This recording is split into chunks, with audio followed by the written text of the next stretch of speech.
Welcome to Snetterton and a packed weekend of racing for the Radical SR1 Cup for the novices and near novices taking their first steps on the Radical Racing ladder. It's Mark Richards and Dave Morgan who lock out the front row for race one. And away we go, a full field of cars sprinting away up the centre straight and on towards Riches for the first time of asking a clean start. And it is Dave Morgan who has taken that initial advantage, and Morgan trying to break away early on. He's got a little bit of pressure from behind. That's Peter Tyler up behind him. Tyler, who started well in both the races at Silverstone before spinning away his chances. There's Rob Ellis as well. That is the orange car, and Morgan under pressure. That's Mark Richards who's possibly behind him. We've got somebody running out wide a little bit as they head through Palmer and on towards Agostini. Sam Moores shuffled to the back of the field early on. The field picking their way out of Agostini on towards Hamilton. It's Rob Watkins who's tucked up just behind Morgan, so it's Mark Richards who's rather lost out in at least these initial exchanges. But what we saw in the opening event of the year at Silverstone was that the order was far from such as the race unfolded. There is car of Mark Richards. Then we've got this battle behind Lewis G just in pursuit of Peter Tyler as they fight over 4th and 5th place down the Bentley Straight on towards the braking zone at Brundle and Nelson for the first time, and Morgan looking to try and take out the race from the front. Then we've got plenty of battles behind us looking to try and squeeze through, force the move. That's the 7 car, the yellow machine of Kai Wheatley. He is just up behind the entry of Thomas, and then we have got Sean Maloney just in behind him as the field flash on towards Coram Curve.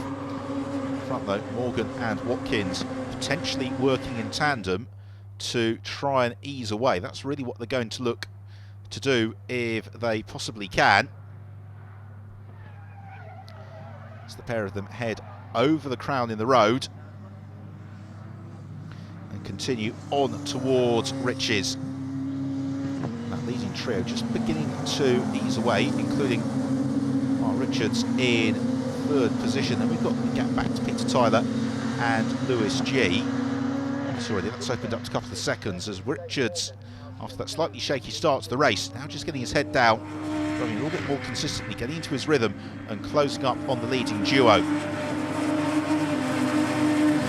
We've got Lewis G ahead of Peter Tyler. The next group of cars headed by Kai Wheatley, and that really includes the bulk of the rest of the field. Richard Wilson, the number 5 car, part of that train, but the leading trio have now got the space to fight this between themselves as they head through Hamilton and in towards Oggies. But it's the exit from Oggies on towards Williams which is absolutely key, because that will then lead them down the Bentley Straight.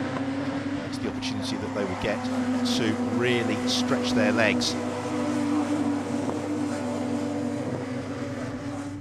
There is the 22 car of Sean Maloney, only showing strongly in these early stages, and like so many drivers in this race, he is a novice, because the Radical SR1 Cup, to explain, is a whole package for these drivers.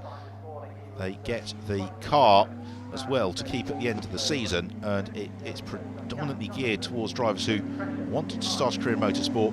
Everything's provided: the test days, the tuition, the car, the race suit. All they have to do is turn up and drive, but also really learn the racecraft, as now Mark Richards beginning to apply the pressure to Rob Watkins. Richards the predominantly white machine, Rob Watkins the slightly more multicoloured red and black nose cone. They're both in pursuit, however, of Dave Morgan. It's Morgan who leads along the centre straight once more.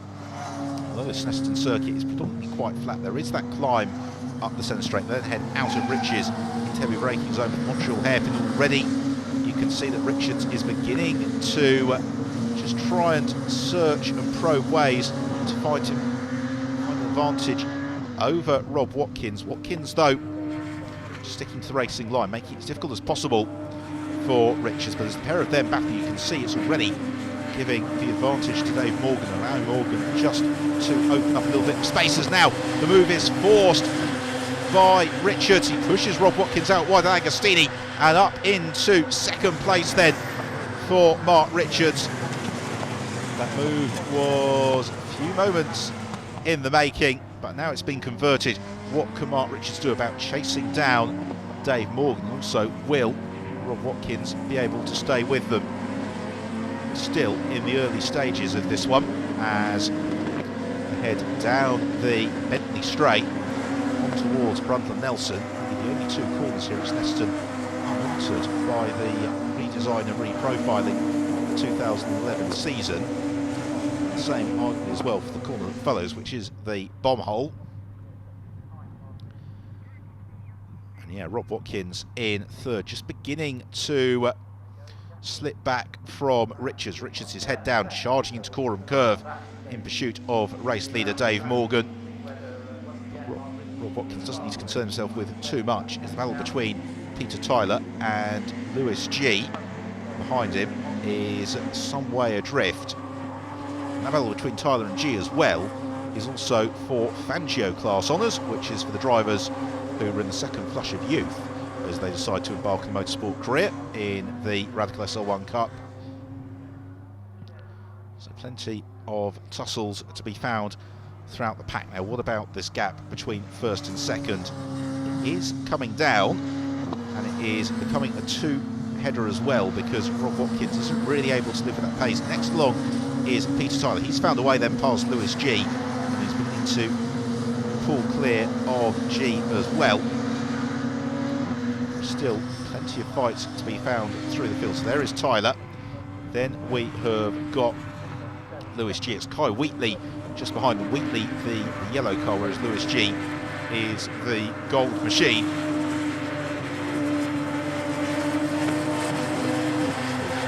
Accelerate out of Agostini.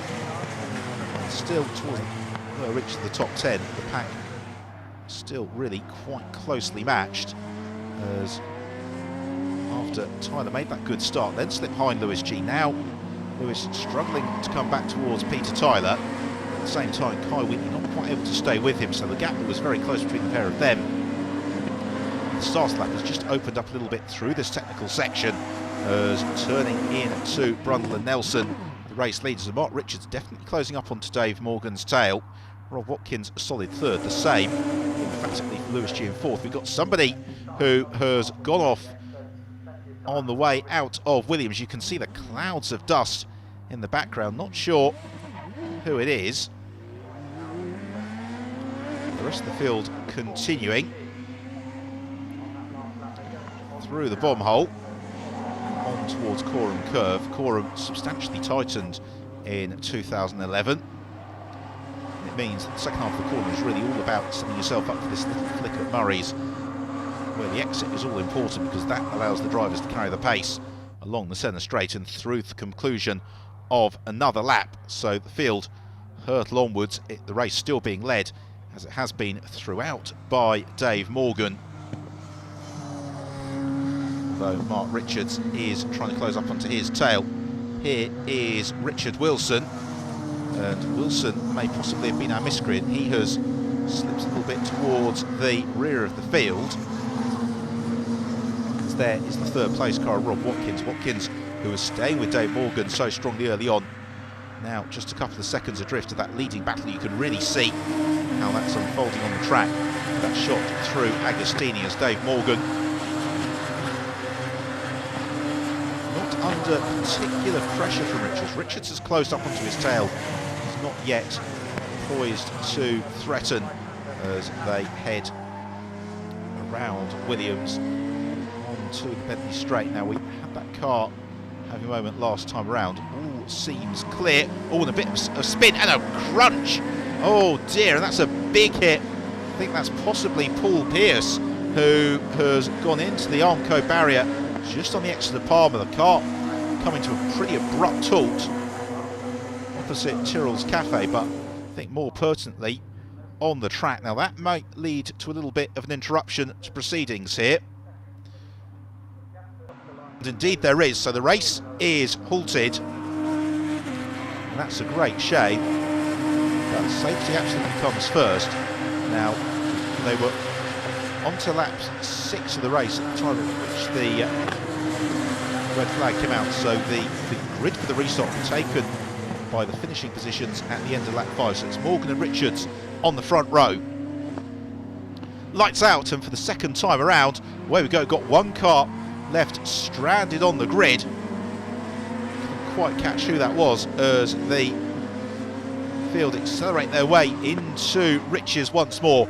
Don't forget, the classification for the race will be taken just from this restarted race. All that the preceding 5 laps have served to do is give us the grid for the restart, but it's Morgan who's got the advantage, as very, very sideways indeed for Mark Richards. So Dave Morgan leads. In second place, it's Peter Tyler. Rob Watkins is third. Who else is in fourth? We've got somebody going a little bit slowly towards the rear of the pack. That's Sam Moores. He was just in behind Andy Chittenden. Oh, more trouble behind, and a big spin for Rob Watkins. I just wonder who the other car involved in that may have been. It's possibly Mark Richards, but certainly Rob Watkins. A real problem for him, and that's a great shame after he was running so strongly early on. As a surging move from Kai Wheatley to the inside of Lewis G, and he makes that stick. And the drivers know it's these early stages which present the golden opportunity, really, to begin to make the best progress. So the field head down the Bentley Straight. Already you can get a sense of just what advantage has been opened up here by Dave Morgan. And then Peter Tyler just running a little bit wide in third place there. I don't think he quite got the braking zone for Brundle and Elsis. We wanted another car in trouble. That's Kai Wheatley who goes round, and he got the braking zone for Brundle. Even more wayward. But that is what the Radical SR1 Cup is all about. These cars have got a good level of mechanical and aerodynamic grip, and therefore drivers have to be confident in pushing the limits. Up into second place has come Sean Maloney. So Maloney taking full advantage of the start of the restarted race to elevate his position in the field. And now the question is going to be the extent to which he can hold on. It's going to be a fairly brief restart as well, just 8 minutes they've got to sort themselves out. So by my maths, that's only going to give them the opportunity for 4 or 5 laps. So for Morgan, he knows he needs to convert the start. The same for Maloney, but Maloney runs a little bit wide through Montreal. Third place, it's Peter Tyler. In fourth, then is that Lewis G who's got to fourth? Indeed it is. So G up into fourth place, and it's Thomas in fifth. Sixth is Mark Tishaw, who was well outside the top 10 in the first half of proceedings. But for Dave Morgan, he is beginning to make this look very straightforward. His two main rivals, Mark Richards and Rob Watkins, delayed by that incident at Agostini, and it's allowing Morgan to build that gap and break away from the rest of the field. Meanwhile, the Fangio Honours battle and the fight for third between Peter Tyler and Lewis G negotiates Oggies, and then heading on through Williams onto the Bentley Straight. It's running out a little bit over the curbs there, Lewis G, and they've got to be careful with that. Traffic limits are vigorously enforced now.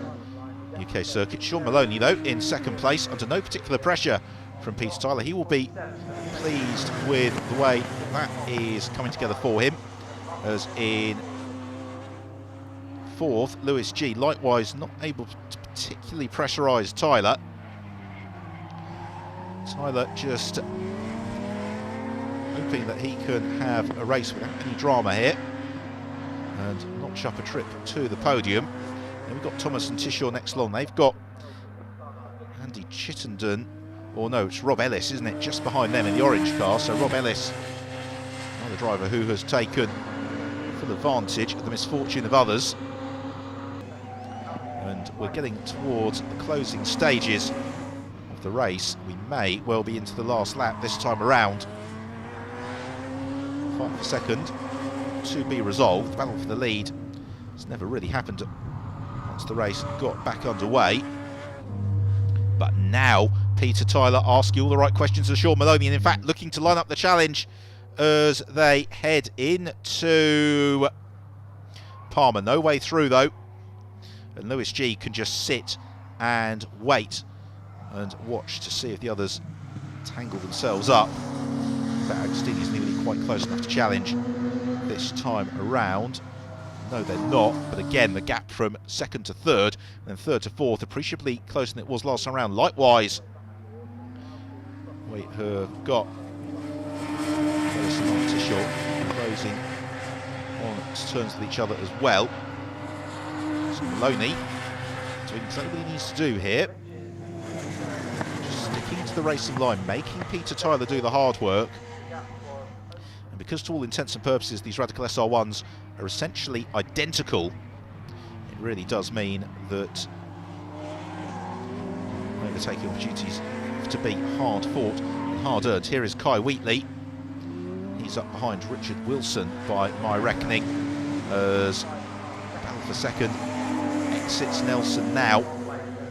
Just the bomb hole, Coram Curve and Murray's to go for Dave Morgan, though this has been an absolutely emphatic and imperious performance as he accelerates out of Murray's. The checkered flag is going to be ready and waiting, and it's victory in the first race of the weekend in the Radical SR1 Cup for Dave Morgan. He takes the win. Second place then it's going to be Sean Maloney, holds off Peter Tyler. What about this battle behind between Kai Wheatley and Richard Wilson? This is for 11th place, and Wilson has just got enough to keep Wheatley behind him, and then the recovering Mark Richards, as the pack all run side by side to the flag. But it is Morgan who wins it from Maloney and Peter Tyler. Peter, all smiles, that's your first podium? It certainly is, yes, and it was a tough one, but you know, they're all the same. You get there by hard work, and we got there, so very pleased. And it made it more difficult, I guess, with the race being in two parts for you. Yeah, I thought, you know, first half I'd settled into a kind of comfortable fourth with Lewis behind me, but we had a little battle at the start. He got in front of me, and then I managed to get him back again, which was quite nice.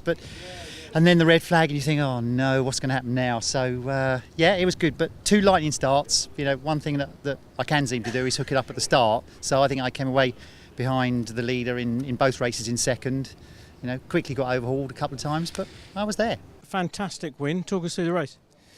Yeah, well, a good start. It's been a bit of a trademark for me this year, I think, getting good starts and generally picking off a few off the start line. So I was starting in second, so got into lead, pulled out a little bit of the lead, but Mark was hot on my trail. Mark and Rob, in fact, were hot on my trail. You could see them in the mirrors edging up, and I'd pull back and edge up.